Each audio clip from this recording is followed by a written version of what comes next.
Hello, dear students. In this video, I'd like to talk a little bit about how you can effectively compose a strong conclusion for your first essay.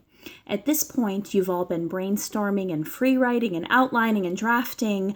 It's time to figure out how to wrap this up in a way that smoothly sort of brings your ideas to a conclusion, but also leaves your reader with something more to think about. So at this point, I'd love for you to make sure you are open to our Canvas page for this week. I have a lesson there on writing strong conclusions where I actually type up all of this information so you can see the information as well as hear it as I deliver this video. So the first thing to note is that when we write a conclusion, typically we are going to include 3 parts in our conclusion. One of the parts is one that you're very familiar with. This is when we restate our main ideas, or sometimes it's taught as you restate the thesis but in a new way. So in short, the conclusion is going to remind your reader of the main points you make in your paper. Second, though, conclusions should also move beyond the thesis. You want your reader to finish reading your essay, close that last paper, and then say, I haven't ever thought about that before. And that comes from a really effective conclusion, right, where we can make our readers think beyond just the argument that we've made. In a few moments, I'm going to talk about some strategies you can use to move beyond the thesis. Before I get to those additional strategies, one thing that you can all do, since our course theme is agency this semester, you can all think about in your conclusion what the text that you are focusing on, what that has to say about agency, or what your argument might have to say about personal agency. That could be one way that you move beyond your thesis, right? By effectively thinking about agency for your readers.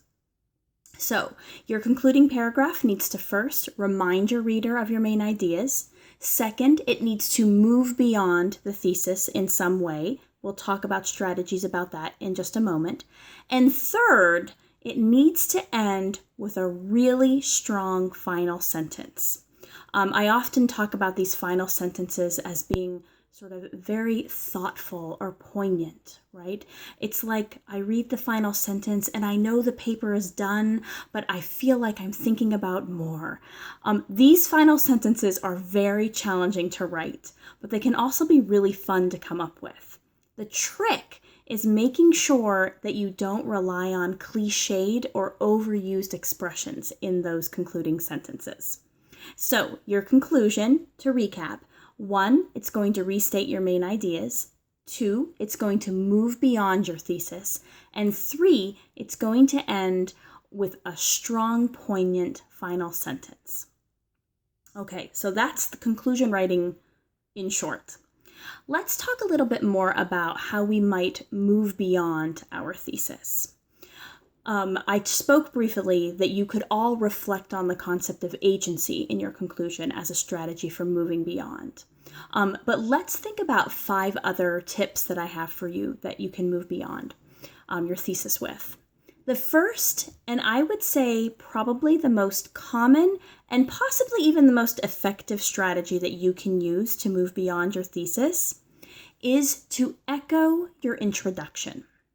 And you might know this word echo. It's when something repeats, right? So say in your introduction, maybe in your introduction you reflected on a quote, like in an epigraph. Or maybe in your introduction, maybe you talked about agency. Or maybe you asked a series of questions in your introduction leading to your thesis statement. If you did this in your introduction, you could return to those ideas again in your conclusion. So if you have a quote in that introduction, sometimes it can be very effective to bring back that quote again in the conclusion. And that's what we mean by echo. It kind of repeats an image or idea or phrase that showed up in your introduction. Second, something that you can do to move beyond your thesis is what we call challenging the reader. And this is where especially if you're making some kind of argument, right? You can challenge your reader to do something based on that argument. What's really tricky about this is that you want to challenge the reader without saying you.